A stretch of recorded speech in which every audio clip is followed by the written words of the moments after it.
चलिए आज बात करते हैं 2026 के उस क्लाइमेट क्राइसिस की जो हमारी इकोनॉमी पर सबसे बड़ा खतरा है। दरअसल प्रशांत महासागर में एक विशाल गर्म हिस्सा बन रहा है। इसका तापमान सामान्य से 2.5 डिग्री ज्यादा है। वैज्ञानिक इसे सुपर एल्नीनो कहते हैं। यह इस मौसम प्रक्रिया का सबसे रेयर और बेहद खतरनाक रूप है। खतरे का स्केल देखिए, लगभग 60 करोड़ लोग यहाँ पूरी तरह से सिर्फ और सिर्फ बारिश पर निर्भर हैं। और वजह बिल्कुल साफ है, देश की 44% खेती के पास आज भी सिंचाई का कोई साधन नहीं। महाराष्ट्र जैसे राज्यों में तो सिर्फ 18% सिंचाई है, मतलब फसल पूरी तरह से बादलों के भरोसे है। यहाँ से शुरू होता है एक आर्थिक डोमिनो इफेक्ट। बारिश सीधे तौर पर फैक्ट्री उत्पादन से जुड़ी हुई है। फसल अच्छी तो आमदनी अच्छी। इससे कंज्यूमर गुड्स की डिमांड 37% बढ़ती है, चाहे स्कूटर या साबुन। लेकिन सोचिए, मॉनसून फेल होने पर गांव में खर्च रुक जाता है और फैक्ट्री उत्पादन बुरी तरह गिरता है।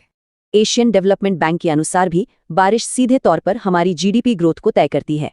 पर ये super El Nino atmospheric pressure zones को पूरी तरह उलटकर इस पूरे इंजन को तोड़ देता है। हवाओं की दिशा बदलने से सब कॉन्टिनेंट में नमी खत्म हो जाती है, जिससे बारिश में भारी कमी आती है।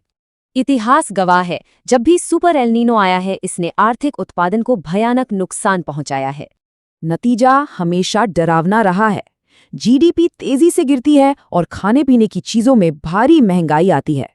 1876 में ऐसी ही स्थिति ने 2 साल तक मॉनसून खत्म कर दिया था, जिससे एक भयानक अकाल पड़ा।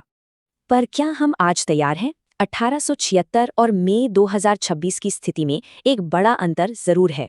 अप्रैल 2026 तक हमारे पास अनाज के विशाल बफर स्टॉक हैं। ये जरूरत का लगभग 3 गुना ज्यादा हैं। ये स्टॉक भुखमरी तो रोक लेंगे, पर फैक्ट्री चलाने के लिए खोई हुई ग्रामीण आय वापस नहीं ला सकते। सही बचाव तभी होगा जब आधुनिक माइक्रो इरिगेशन अपनाया जाए और वर्कफोर्स को बारिश की निर्भरता से दूर किया जाए। आखिर में एक बड़ा सवाल, अगर मैन्युफैक्चरिंग रुक जाए तो क्या सिर्फ अनाज रिजर्व्स वाकई इकोनॉमी को बचा पाएंगे?